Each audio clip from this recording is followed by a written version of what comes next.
ఇప్పుడు ఇదే గౌడ సంఘాలకు కూడా ఒక హామీ ఇచ్చారు కదా, 22% ఎంతో ఇస్తాననేదా, 25% ఇస్తాననేది గవర్నమెంట్ ఇచ్చిన హామీ. మరి ఈ గౌడ సంఘాలకు ఇచ్చిన హామీ పరిస్థితి ఏంటంటే, ఇప్పుడు మీకు నాకు తెలిసి గౌడ సంఘాలు ఎక్కడా కూడా కనీసం భద్రత కూడా లేని పరిస్థితిలో ఉన్నారు చాలా మంది. ఇప్పుడు ఇప్పటికీ తాళ్ళు ఎక్కేటోళ్ళు ఉన్నారు, కళ్ళు అమ్ముకునేటోళ్ళు చాలా మంది ఉన్నారు, అదే వృత్తిగా భావించే వాళ్ళ గురించి. ఇప్పుడు వీళ్ళ పరిస్థితి ఏంటి అంటే ఏం చెప్తారు? ఇది వరకు ఎక్కడెక్కడి నుంచో తెచ్చుకోవడానికి మీకు కొంత అవకాశం ఉండేది, గత గవర్నమెంట్ కల్పించిందా లేకపోతే మీకున్న హక్కుల ప్రకారమో కొన్ని చెట్లు, ఇన్ని వందల చెట్లని మీకు కేటాయించిన పరిస్థితి. ఇప్పుడున్న పరిస్థితి ఆ చెట్లు లేవు. ఇప్పుడు అక్కడ కనీసం వెళ్దామని, మీరు తెచ్చుకుందామనే వెసులుబాటు కూడా కల్పించే ప్రయత్నం గవర్నమెంట్ చేయట్లేదు. ఆ 25% విషయం కూడా మీకు ఇప్పటికీ అమల్లోకి వచ్చిన పరిస్థితులు కనపడట్లేదు. ఏం చెప్తారు?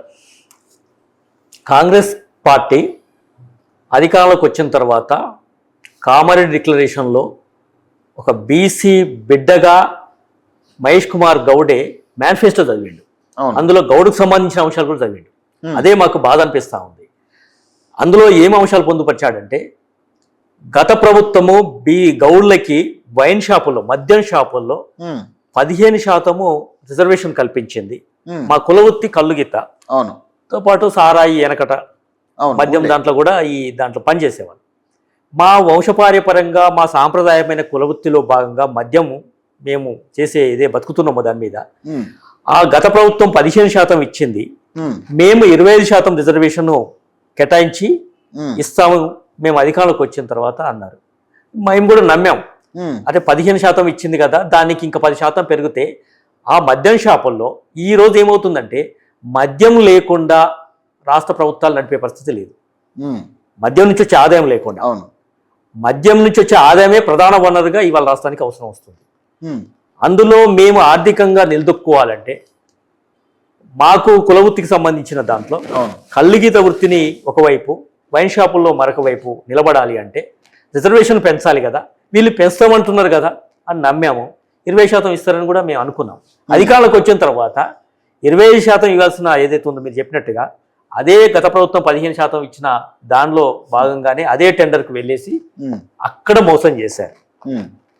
ఇంకా వీళ్ళు ఏం చెప్పారంటే, మేము చాలా ప్రమాదకరమైన వృత్తి, ఒక 100 ఫీట్ల చెట్టు ఉంటుంది గ్రామీణ ప్రాంతాల్లో, అది చెట్టు మించెల్లి దిగితే ఇంటికి వస్తే భద్రత, లేదనుకుంటే గాలిలో దీపం పెట్టినట్టే, ఎప్పుడు చనిపోతాడో తెలియదు.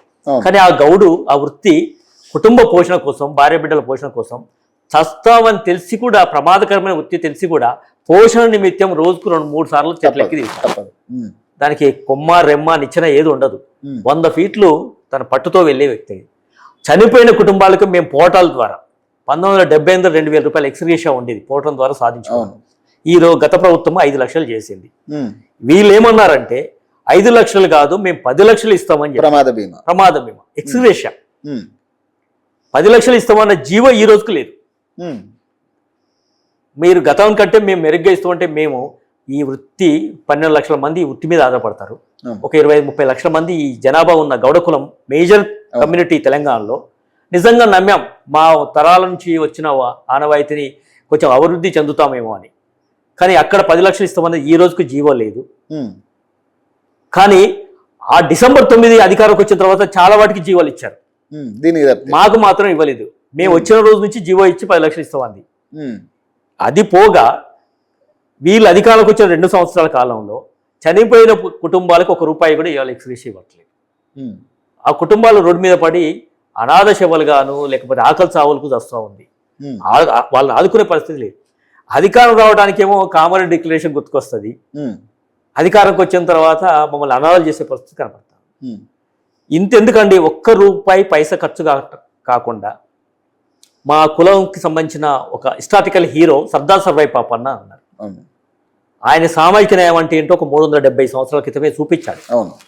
అన్ని కులాలకి సామాజిక న్యాయంలో అధికారంలో రావాలని ఒక రాజ్యాన్ని ఏర్పాటు చేసిన వ్యక్తి. అలాంటి వ్యక్తిని వీళ్ళు గౌరవించి, గత ప్రభుత్వంలో ఉన్న కేసీఆర్ గారేమో కొన్ని పేర్లు పెట్టాడు జిల్లాలకు, భద్రాద్రి కొత్తగూడెము లేకపోతే జయశంకర్ గారి జిల్లానో ఏదో రూపంలో పెట్టాడు. గౌడు సంబంధించిన సర్వేపాపన్న జిల్లా మేము ఎప్పుడో పోరాటాలు చేస్తూ ఉన్నాం. జనగామ జిల్లాకు పెట్టాలని చెప్పి పోరాటం చేసిన ఆయన పెట్టకపోగా, వీళ్ళు అధికారంలోకి వచ్చిన కాంగ్రెస్ పార్టీ మేము పెడతాం అధికారంలోకి వచ్చిన తర్వాత అన్నాడు.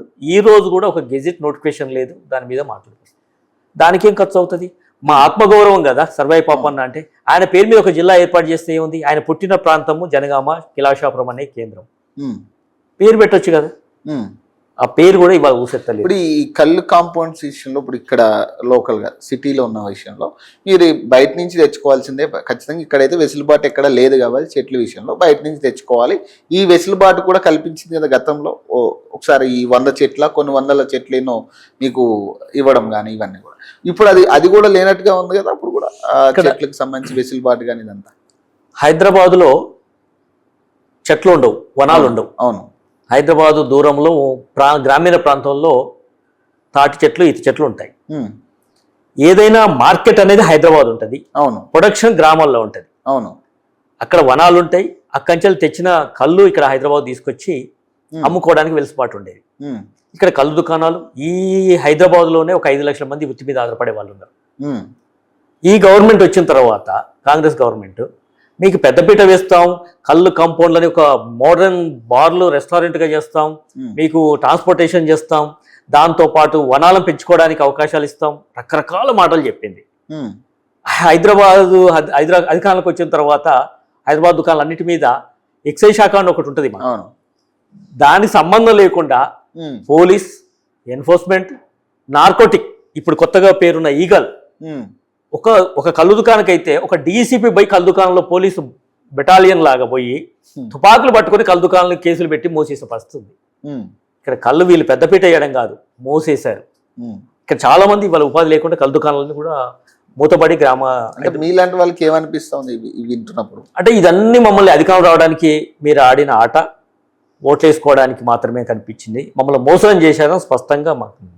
ఏ ప్రభుత్వం అయినా మోసం చేస్తుంది అధికారం రావడానికి, కానీ వీళ్ళు నమ్మక ద్రోహం చేశారు. ఈ కళ్ళు గీత కార్మికుల కుటుంబాలతో మీరు మాట్లాడినప్పుడు అంటే బేసిక్గా వాళ్ళ మైండ్ సెట్ ఎట్లా ఉంది ఇప్పుడున్న పరిస్థితి? గతంలో మా సామాజిక వర్గానికి సంబంధించి ఎక్సైజ్ శాఖ మంత్రిగా ఒకనాడు పద్మారావు గౌడ్ గారు ఉండేది. తర్వాత శ్రీనివాస్ గౌడ్ గారు అని నుంచి వారు ప్రాతినిధ్యం వహించారు. ఒక గౌడు ఆ కులంలో పుట్టిన వ్యక్తికి ఆ కులానికి సంబంధించిన వృత్తి కష్టసుఖాలు మంచి చెడు తెలుస్తుంది. ఆ వర్గాన్ని బయటకు తీసుకురావడానికి, న్యాయం చేయడానికి, అభివృద్ధి చేయడానికి అందులో వాళ్ళు ఉన్నప్పుడు కొంత న్యాయం జరిగింది. మొత్తంగా జరగకపోయినా కూడా వాళ్ళ చొరవ తీసుకొని సామాజిక వర్గంలో ప్రాతినిధ్యం వహిస్తూ హైదరాబాద్ దుకాణంలో కానీ కేసులు కాకుండా, లేకపోతే వనాలు పెంచడంలో కానీ, ఎక్స్గ్రేషాలు బడ్జెట్ కూడా ఎప్పటికప్పుడు వాళ్ళకి ఇవ్వడంలో కానీ, ఒకవైపు సంఘాలు పోవటం చేసినా మరొక వైపు వాళ్ళు ఆ సామాజిక వర్గంగా ప్రాతినిధ్యం వహిస్తూ ఆ ప్రభుత్వం దగ్గర చొరవ తీసుకొని వాళ్ళిద్దరూ, ప్రధానంగా శ్రీనివాస్ గౌడ్ గారు బాగా చొరవ తీసుకొని చేసిన సందర్భం మేము చూసాం. ఎందుకంటే ఒక ఉద్యమ నాయకుడిగా నేను చెప్పదలుచుకుంది ప్రజలకు కూడా తెలియాలి. కానీ ఆ ప్రభుత్వం పోయిన తర్వాత, ఆయన మొత్తం ప్రభుత్వం కాదు, ఆయన చేతులు ప్రభుత్వం ఉండదు, కానీ చొరవ వల్ల కొంత ప్రయత్నం నీరా కేపు తీసుకురావడంలో కానీ, ఎక్స్గ్రేషన్లు ఇవ్వడంలో కానీ, 5 ఎకరాల భూమి ఆత్మగౌరవం పేరు మీద కోకాపేటలో కూడా మాకు కేటాయించడంలో కానీ, సర్వాయి పాపన్న జయంతి ఉత్సవాలు, వర్ధంతి ఉత్సవాలు హైదరాబాద్ రవీంద్రబాద్లో పెట్టుకోవడంలో కానీ, ఇట్లాంటి కొన్ని ప్రయత్నాలు వాళ్ళు చేశారు వారి నాయకత్వంలో. కానీ ఈ ప్రభుత్వం వచ్చిన తర్వాత మా సామాజిక వర్గం సంబంధించి ఎక్సైజ్ శాఖ మంత్రిగా ఒక వెలమ దొర అనే ఒక జూపల్ కృష్ణారావు గారికి అప్పచెప్పారు. ఈ రోజుకి మీరు నమ్మండి, 2 సంవత్సరాలు ఆయన అధికారంలోకి వచ్చి ఒకనాడు సంఘాలను పిలిచి సమస్యలు చర్చిద్దామనే సందర్భం లేదు. మేము ఎన్ని వినతి పత్రాలు ఇచ్చినా డస్ట్బిన్లో వేసిన పరిస్థితి, ఒకరోజు మాట్లాడింది లేదు. నిజంగా పాలసీ మ్యాటర్ అని ఒకటి ఉంటుంది. అక్టోబర్ 1 అంటే ఎక్సైజ్ పాలసీ అని ఒకటి ఉంటుంది. అవును, గతంలో ఆనవాయితీ ఉండేది. ఏ ప్రభుత్వం వచ్చినా ఎక్సైజ్ శాఖ మంత్రి అన్ని సంఘాలని, ఆ ప్రజల్ని పిలిచి సొసైటీలని, మీ 1 ఇయర్ సంబంధించిన కాల పరిమితి, మంచి చెడు నిబంధనలు, ప్రోత్సహించడాలు, న్యాయం చేయడాలు, బడ్జెట్ కానీ, వృత్తిని ఆధీకరించడంలో కానీ చర్చించేవాళ్ళు. ఈయన వచ్చిన తర్వాత చర్చించడం కాదు కదా, ఎక్స్గ్రేషన్లు ఇవ్వండి సార్ అంటే, నేను ఆర్థిక శాఖ మంత్రిని కాదు కదా అంటాడు, నా దగ్గర బడ్జెట్ లేదంటాడు. నువ్వు చర్చించడానికి సిద్ధంగా లేవు, మాతో మాట్లాడింది లేదు. మా పరిస్థితి ఇప్పుడు ఎట్లా అంటే, అంతకుముందైనా ఏమంటారు పేన మీద ఉండేది, ఇప్పుడు పొయ్యిలబడ్డే పరిస్థితి. ఈ జాతికి సంబంధించిన మంత్రి లేడు, ఈ ప్రభుత్వం వినే పరిస్థితి లేదు. చాలా దుర్భరమైన స్థితి వాళ్ళ గ్రామాల్లో కొనసాగుతుంది. చాలామంది కూడా ఇబ్బంది పడతా ఉన్నారు. మేము ఇక్కడ ఇప్పటికీ ఈ ప్రభుత్వాన్ని విజ్ఞప్తి చేసేది ఏంటంటే, ఈ కులంలో పుట్టిన మహేష్ కుమార్ గౌడ్, పొన్నం ప్రభాకర్ గౌడ్ గారు చొరవ తీసుకొని ఇప్పటికైనా జరిగిన నష్టాన్ని పూడ్చాల్సిన అవసరం ఉంటుంది. ఆ బాధ్యత తీసుకోమని ఈ సందర్భంగా వారికి గుర్తు చేస్తాం. రైట్. సో ఇది విజయ్ కుమార్ గారితో ఇంటర్వ్యూ. సో మరిన్ని అప్డేట్స్ కోసం చూస్తూనే ఉండండి. ఓకే.